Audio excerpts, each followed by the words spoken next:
What's good, you guys? Man, oh man, it seems to be another controversial decision ending. Now, of course, y'all don't know by now, Artur Beterbiev and Dmitry Bivol had their fight this past weekend. And first of all, can we go ahead and say props to Mario for calling that fight? Mario was the only person I know of that said Beterbiev will win by decision. I was wrong again. But it seems to be that a lot of people feel that this was a robbery fight, which we will touch up on later on in this episode. But without further ado, we're going to jump straight into the strategy. I'm going to start it off. I'm going to pass it to Mario. Strategy. I give the strategy a 8. I give it an 8 because here's the thing, right? Beterbiev went in there and did kind of what I felt Beterbiev was going to do, and that was trying to. Well, let me go ahead. Can I start by saying this? I actually thought Beterbiev won. I know it's gonna be a hot take. Y'all know I'm the king of hot takes on YouTube boxing. Y'all might not like me for this one, but I don't care. I thought Beterbiev won. Okay, I thought from round one all the way up to round 12, even though Beterbiev had his moments, excuse me, even though Bivol had his moments, I thought Artur Beterbiev was trying to push him back. I think he was showing a lot of effective aggression. And I think sometimes as boxing fans, we tend to forget how they score boxing fights opposed to how we score boxing fights. And to me, I just felt like he just kept putting a jab on him. And that's not to say that Bivol didn't have his moments. He did. But I just felt like the strategy from Beterbiev from round one, just apply the pressure, push him back, apply the jab, make him worry about the power. Like I said, Bivol had his moments and whatnot. And another thing too is this. Props to Bivol. Bivol hung on there for a long time, longer than I thought he would. Props to Bivol. Bivol actually traded with Beterbiev at times, so props to Bivol for that. But I just felt like Artur Beterbiev went in there. He boxed the boxer, and at times made the boxer worry about the power while also boxing him. So honestly, in my opinion, I gave this one an 8. I want to pass over to Mario. What did you feel about the strategy? What was your thoughts on the game plan for both of these fighters? I'm gonna give the strategy a 7.5. I mean, let's be real. If we're gonna be honest, this was this was probably the toughest matchup that both of them have ever had. See, now I had the fight a draw. I thought the judge who had it 114 had it pretty spot on. First of all, I'd like to say thank you for giving me the credit. However, I got about 85%, 90% of it right. The only thing I didn't get right, I said split decision was majority, and I thought there was going to be one knockdown from Beterbiev. It didn't happen. Which shout out to Bivol, because a lot of guys who would have taken that pressure from Beterbiev would have definitely fell. But Bivol kept staying in it. He didn't decide to take a knee. He decided to fight it through like a dog. Again, in the prediction episode, I said it. I said he's not knocking out Bivol because Bivol is a dog. And overall, it made for a great fight. The way I had it was from round one to round four, I gave those four to Bivol. Beterbiev picked up the pace around like round five and six. Round seven came, I gave that to Bivol. Round eight was probably the closest round out of all 12 rounds. But round eight, I gave that to Bivol. Then rounds 9 through 12, I would say Beterbiev, or at least 10 through 12. So the way I looked at it, I had it a draw. Now, according to the stats, now, fun fact actually, with the crazy amount of output that both of these fighters were throwing, the punch output, I mean, Beterbiev threw over 580 punches. Bivol threw over 420. Bivol did a good job. I'm not even gonna lie. As far as the actual percentage, he did a very, very good job. Okay, and in the beginning, it looked like Bivol to me. I know Breezy completely disagrees, but to me, it looked like Bivol was kind of getting the best of Beterbiev and kind of frustrating him a little bit. But Beterbiev's plan was genius, and here's what I believe the plan was. Bivol, we knew that his biggest attribute was his footwork, how he was able to just constantly move around the ring and constantly back his opponents up against the ropes. So what did Beterbiev do? He used his best strength and turned it into a weakness. It was as genius as it can be.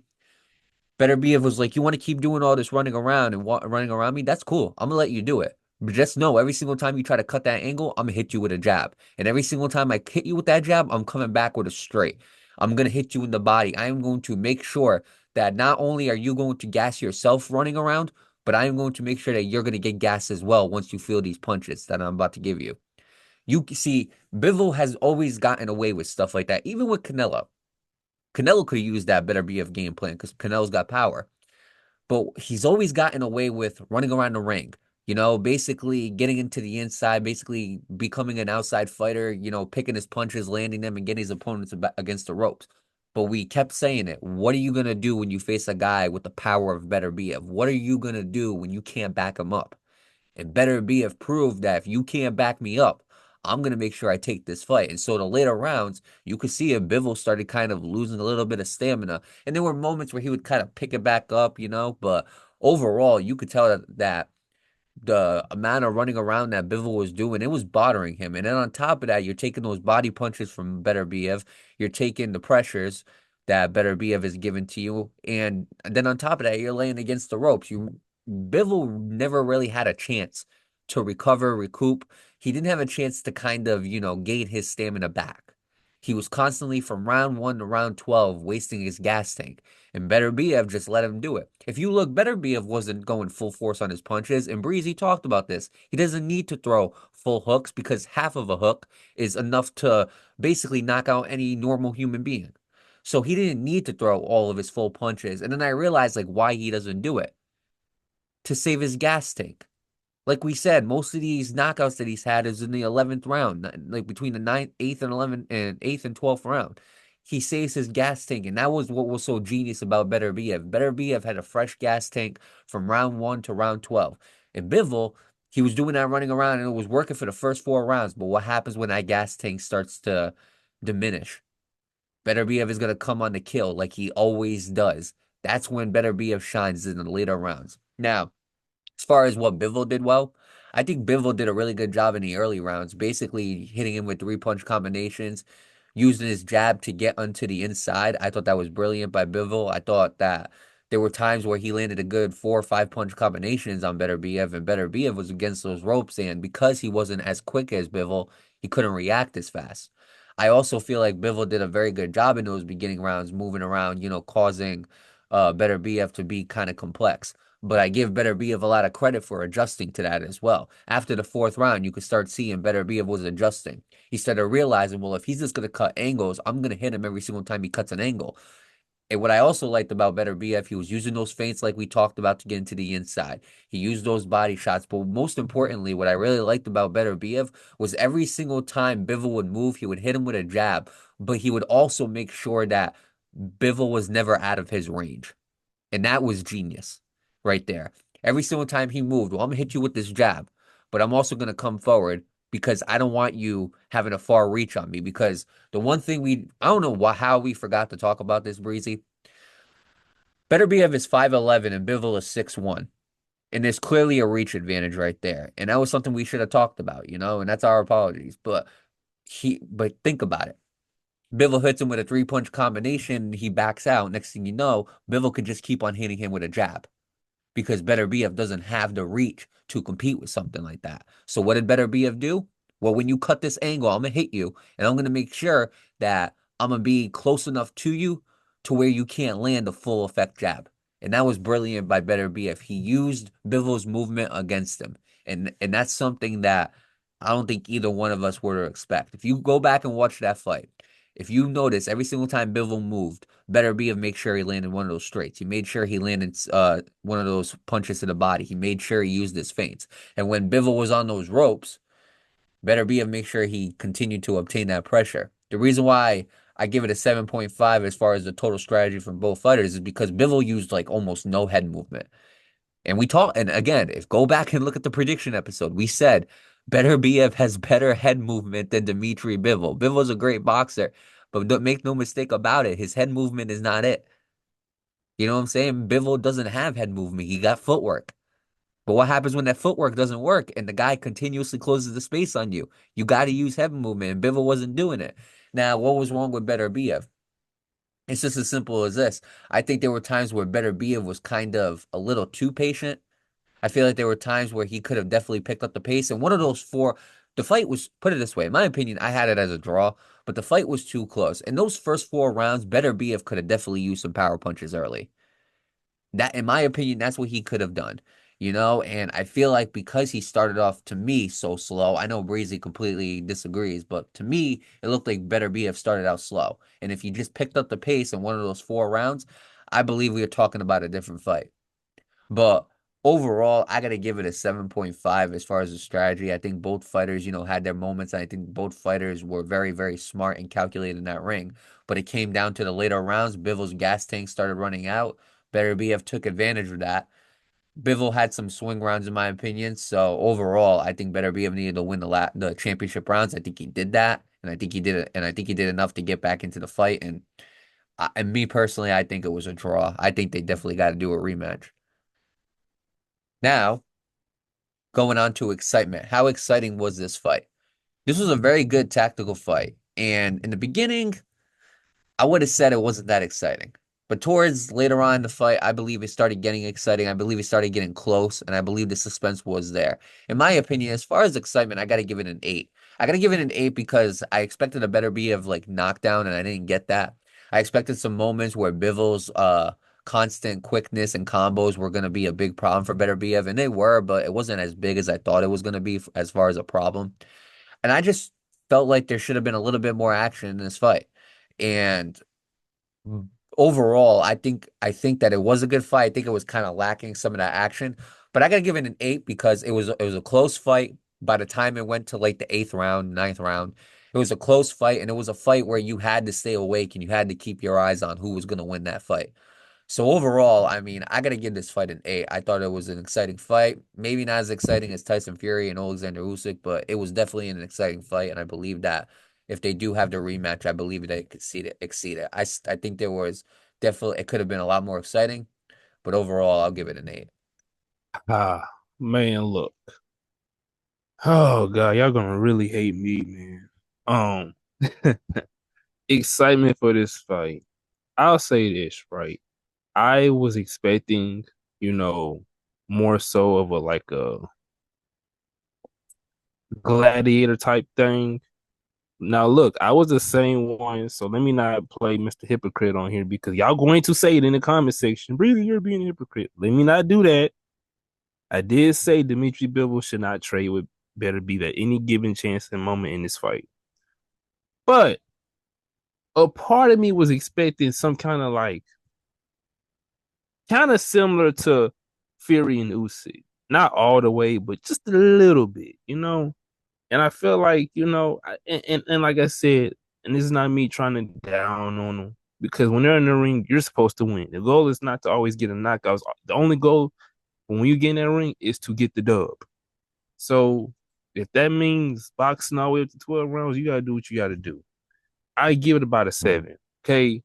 It was a good fight, but it wasn't an exciting fight. And look, and this is not to say that, oh, I'm looking for knockouts. No, I'm not. I'm just looking for that kind of like I'm looking for that dog mentality. Like, I'm in your face. Let's get it. You know what I'm saying? That's what I'm kind of looking for. And you know what? This is good that this fight happened because guess what? We have our questions answered, or do we? Do we have our questions answered about who's the better one? Do we or do we not? Guess what? That's what the whole part of a rematch is about. So I can't wait for that to happen because I'll be really curious to see how that goes and if it'll be more exciting than the first fight. But I give it a 7 though.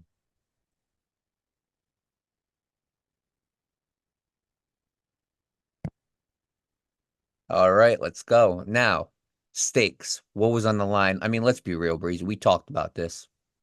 Stakes on the line, I got to give it a 10. I mean, the stakes couldn't have gotten any higher. We're talking about two guys who are clear number one and number two, and it was just a matter of who was number one. I mean, both guys were what, 5 and 6 on the pound for pound top 10. We're talking about two guys undefeated. One of them had 20 knockouts, 20 wins. The other one defeated Canelo Alvarez and shocked the world and basically went on a run at light heavyweight. Both of these guys have been speculating about fighting. The fight was agreed. Next thing you know, Beterbiev gets hurt. So we got to delay it and postpone it. I mean, the stakes were high. Every real boxing fan, every real true boxing fan needed to see this fight. And then on top of that, ESPN picked it up as well. ESPN's mainstream channel picked it up. That's how you know this was a big fight. And then on top of that, whoever was going to win this fight was going to be basically a boxing superstar. After this fight, I expect Beterbiev to get the fame that he deserves. I expect him to get the notoriety that he deserves. After this fight, I expect people to put some respect on Bivol's name. That's what I truly believe. So overall, I mean, the stakes and it being in Saudi Arabia, basically two different promotions promoting it, and obviously, but with the whole world rooting for one fight or the other, it's as 50 as you can get. And on top of that, the fight was 50-50. Stakes, I got to give it a 10, man. I mean, I just don't think the stakes can get any higher than what it was? So overall, I got to give these stakes a 10. I mean, whatever was on the line was on the line. There wasn't anything, oh, well, this happened, a guy missed weight, this one tested positive. One of the titles aren't going to be on the line. There was no BS excuses. It was just two dogs in the ring. They need to face off, and the winner became undisputed king at light heavyweight, and that was Beterbiev. So overall, though, as far as the stakes, I got to give it a 10. I gotta give it a 10. I mean, it's pretty obvious. Look at everything that was in stake. All the talks about the build up, the time they was dressed up in suits facing off with each other at that one event and whatnot. So it was a lot that has been built up towards this moment in time. Of course, like you said, better be getting hurt and having to postpone it. Just everything, just from the time of those two fighters being mentioned in the same sentence all the way up to now. It's been a long history build up. Long term storytelling in boxing. But I give it a 10 though. I think everything up to this point as far as the storytelling, the build up, all the suspense around it, all the predictions, the just everything. I gotta give it a 10. And then of course it was undisputed. 1000%. I mean, it's hard to argue that the stakes were not a 10. It's hard. It's dang near impossible. So I got I got to give it a 10. You want to say something, Breezy? Now it's time to get to the big question. Do you feel it was a robbery? And I'm gonna let you go, and then I'm gonna go. Well, I'll say this. I'm gonna get to impact, but I'm gonna answer that question in the impact part. As far as the impact of this fight, I gotta give it a 9. It's not a 10. It just barely missed it. And I'm gonna tell you why, because it has something to do with the robbery or quote unquote robbery. See, the reason why I give it a 9 is because this would have easily been a 10 if Beterbiev went in there and dominated and everybody saw it and they were like, yep, Beterbiev was the clear winner. However, there are some people that believe Bivol got robbed. And because that fight was so close, we're going to have a rematch. Now, why does that bump it down to a 9? Well, it's pretty simple. Suppose Beterbiev goes in there and knocks him out. Next thing you know, we're going to be saying, oh, well, who does he fight next? If he goes and knocks out Bivol, Bivol gets talked about like he's Errol Spence, which means Bivol goes into the background, you know what I'm saying? And he's looking for another fight. Beterbiev goes into the main light, just like Terrence Crawford went into after that fight. And then what? Next thing you know, we're talking about Beterbiev and Benavidez. And that would be a banger of a fight. Then we're probably talking about Beterbiev and Canelo and these mega fights that are going on. But what happened? This fight was so close that we're going to have a rematch, which means this is going to be a part 2. And it's still big. Don't get me wrong, because any part 2 with Beterbiev and Bivol, it's going to be big. Is it going to be as big as the first fight? I don't know, man. I think it's going to depend on basically the undercard if this is going to be as big. See, the undercard for this fight was decent, but it wasn't as big as it should have been. And I believe that if this fight is going to be bigger the second time around, I believe that A, it's going to have a better undercard in this one, and B, that this fight's going to have a lot more action than what it did.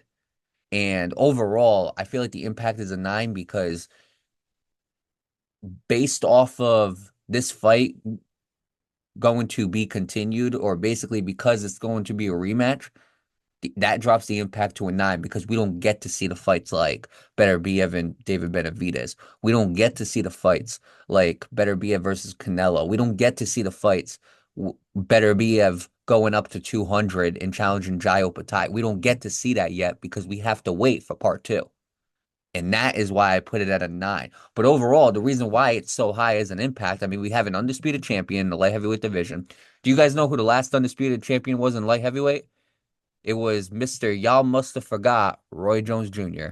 That was the last undisputed light heavyweight champion, Roy Jones Jr. And so now we have Artur Beterbiev. And I believe I'm gonna say it right now. After that performance, and again, I know it was close. Some people might be calling robbery. Beterbiev deserves to be number 4 pound for pound. He deserves to take Canelo's spot as number 4 pound for pound. Uh, I don't put him over the big three. I don't put him over Terrence Crawford, Naoya Inoue, or Alexander Usyk, but he deserves to be number 4 for sure. Now, to answer your question, was it a robbery? I want to say no, because I do believe it was a draw or a 115, 113, either way you slice it. However, if it was going to be a 115, 113, I thought it was going to be Bivol. When they started saying 115, 113, 116, 112, I thought they were going to give it to Bivol. And then I was shocked when they said Beterbiev because I was like, wow, Beterbiev really pulled out a decision against Dmitry Bivol, which is crazy. I don't think it's a robbery because this fight could go either way. I hear the two arguments, and let me explain why the two arguments are invalid from both sides. Bivol outboxed, as far as statistically, Bivol was statistically better. Okay, easily. If you go look at the CompuBox numbers, statistically and accurately, Bivol was better, 1000%. Why does that not apply? Well, guess what? I can keep on hitting somebody with a jab. I can land 7 out of 10 of my jabs. But what happens when they hit me with a hook and I get rocked? All of a sudden, that changes the entire aspect of the fight. It's not always about accuracy. It's about how effective were you in that round. And if we're talking about being effective, sometimes damage is more effective than accuracy.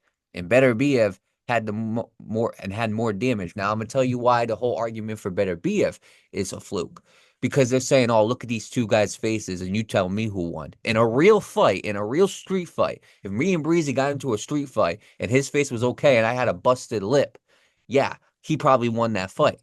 But in a boxing fight, that's not what happens. That's not how it goes. Okay? That's not how it happens. Doesn't mean you got blood across your eye. Does not mean you lost that fight. I need people to understand that. Here's how you judge a boxing fight. It's who was most effective. So yeah, Bivol had a busted eye. Okay, yeah, Bivol's face was swollen. His hand was all messed up. Yeah, we get that. It looked like he went through a car wreck, but you can't look at that and say because of that, that's how Beterbiev won the fight. Beterbiev could do that to anybody, but he got outlanded. Beterbiev there were moments where Bivol got the best of him, in my opinion. And if you go and look at the fight, the majority of the fans had Beterbiev playing catch up. He was catching up. He was behind in the cards 3 rounds and he had to catch up. A lot of people had it that way. And so I believe those two arguments are ridiculous. I think what people need, here's what I would say what people need to focus on.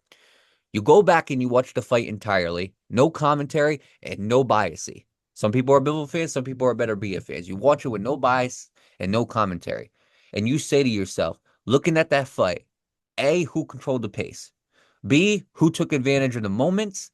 And C, who was more effective in that round? Not who was the most accurate, not who landed the hardest punch, who was more effective. And those are the 3 things that you take to consideration when judging a round. And I think that's how you determine who won the fight. And to me, when I looked at it, it's hard for me not to say a draw, dude. This needs to be ran back. It's hard for me not to say that wasn't a draw. So I would have said draw or 115, 113 Bivol. That's what I would have said. But I'm leaning more towards draw than anything because I can't call it a robbery because I can see both sides. But I think the arguments that people are making for both sides is not the most valid argument that you can make. And I think that in order to figure out who won that fight, you have to go back and watch it with no bias, and you have to actually take those 3 things into consideration. So as far as impact, I got to give it a 9. But I'm going to pass it on to you, Breezy. Give me your grade for impact and overall Do you believe it was a robbery?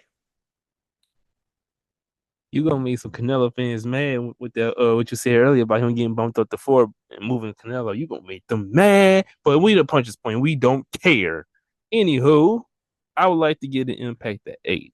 As far as the impact, I feel like yes, this does something real good for the light heavyweight division. Yes, this does something good. We have an undisputed champion now.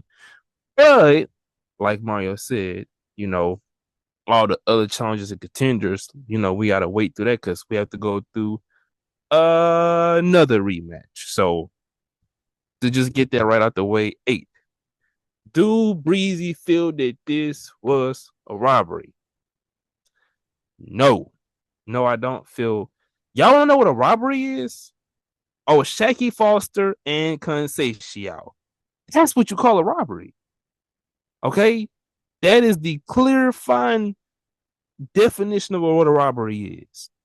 This right here, see, look, I was on Twitter after the fight, and I was scrolling through, reading tweets, and somebody made a good point. I forgot their username, but somebody made a good point.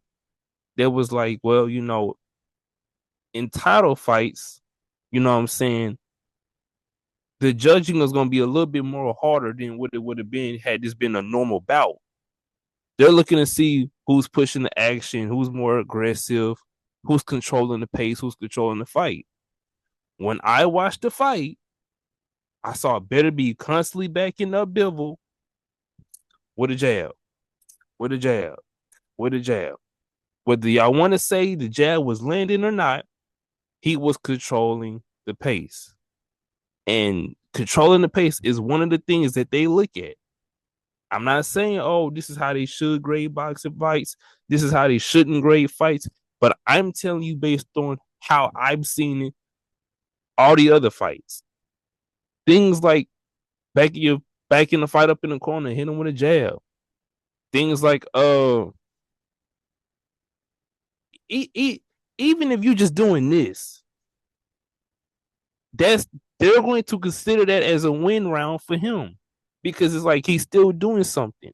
Yes, Bivol had moments in this fight, but at the same time, though, it's like you can counterpunch the whole fight, but if you don't have any remote of controlling, if you can't steal the round, then they're not going to give it to you. And then to look at the fact that the belts was on the line, I'm asking y'all this. I'm not saying y'all wrong for saying Bivol won. If you think Bivol won, that's fine. There's nothing wrong with it. I'm not saying you're stupid. I'm not saying you're delusional. I could understand why y'all think Bivol won. But turn off the commentary. Turn off everything and watch that fight.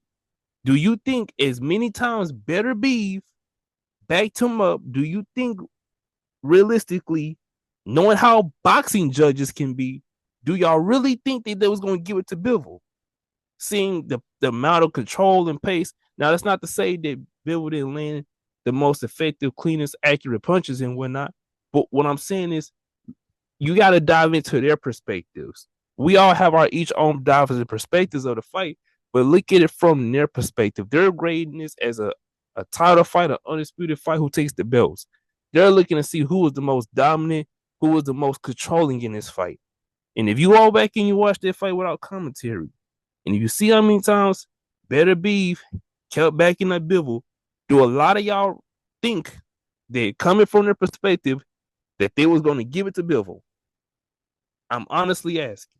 And I'm not, like I said, I'm not saying y'all wrong for saying Bivol won, or I'm not saying any of that, but I'm saying put yourself into those shoes. Do y'all think, looking at that fight, looking at their perspectives, do y'all really think they was going to give it to Bivol? That's what I'm trying to get at. You know what I'm saying? It's a lot that goes into scoring the fight. So it goes a lot into judging the fight. I'm not saying that judges' predictions and scorecards are always right because this is boxing. That's not always the case. But what I'm saying is go back and watch the fight without commentary. This is what I always do. I sometimes even call Mario in the middle of watching fights, and we just watch it together, and we go round by round dissecting each round. I turn off commentary because yes, commentary can be biased. Okay, very well can be biased. Turn off commentary, turn off everything, and watch the fight from your lens. Watch it, see again, be like, well, this, that, and the other. Look how many people watch Haney versus Lomachenko over and over and over and over and over again and have different kinds of perspectives on it. I'm just asking y'all. Like I said, I'm not here to beat y'all up and judge y'all. Honestly, I'm not. I'm genuinely asking y'all to take time, sit down, watch this fight without commentary, and ask yourselves in an undisputed title match where there's a lot on the line, do y'all think that Bivol did enough? Do y'all think Bivol did enough outboxing and pace controlling for the judges? Not y'all, the judges, to give it to him. If so, that's fine. If not, I understand that some of y'all perspectives may change because it's boxing. You know what I'm saying? What you see today is not what you see tomorrow. What you see the other day was not what you see now. What you see today is what you're not going to see tomorrow. What you see yesterday is not what you see today. It's okay. I'm just asking y'all to look at it from a different lens and a different perspective because this is boxing and this was an undisputed title matchup. So that's all I gotta say. And one other thing too, don't watch the highlights and give an opinion. Because depending on who uploads that highlight video, that could also be very biased. Again, Bivol's a DAZN fighter. You go watch it on DAZN, most likely they're gonna show clips of Bivol, doing his thing. You go on Top Rate, they're gonna show Beterbiev. So you have to watch the full fight. You gotta go back, watch the full fight, and then from there you decide. Now, usually we talk about, well, what fight's next, what should happen. We all know it's gonna be Bivol versus Beterbiev too. We all know that's what's gonna be next. And honestly, that's what needs to happen next. Instead, what we're gonna do is we do want to let y'all know that this is going to be the last episode of season 3. All right. We got all the results from the fight rankings, which speaking of which, I do want to give y'all the results for this fight ranking. This fight ranks number 6 on our fight rankings with a grade of 8.44. That is between Terence Crawford and Israel Madrimov. That is right after Terence Crawford and Israel Madrimov, and that's right in front of Gervonta Davis versus Frank Martin. And that's the position it holds. Now, again, look, we might go and look back at this list and be like, maybe we shouldn't have graded this so low. And there's some aspects of a fight that bumps it up the way it is. Like, obviously, impact and stakes is something you can't control. You know what I'm saying? However, that is what makes a great fight. That is what makes something great, is what's on the line. So overall, do I think that that's where it should go? I got no problem with it. You know what I'm saying? I got no problem with it. I do think that if I really just were to look at it, maybe you put it lower, honestly. Possibly. You just never know. It's really tough. In other aspects, you could put it higher. So it's hard to say, but I think 6 is a good place for it. You know what I'm saying? But that makes the winner Tyson Fury versus Alexander Usyk. And look, we knew that was going to be a hard fight to beat, man. That was going to be a hard fight to beat. That fight was dang near close to a 10. It was going to be a hard fight to beat. And we said if there's any fight that's going to beat it, it's going to be Bivol and Beterbiev. And it just didn't happen, man. So it's unfortunate. But overall, do you want to say something? Make it quick. We got a Wrong, minute left. wrong.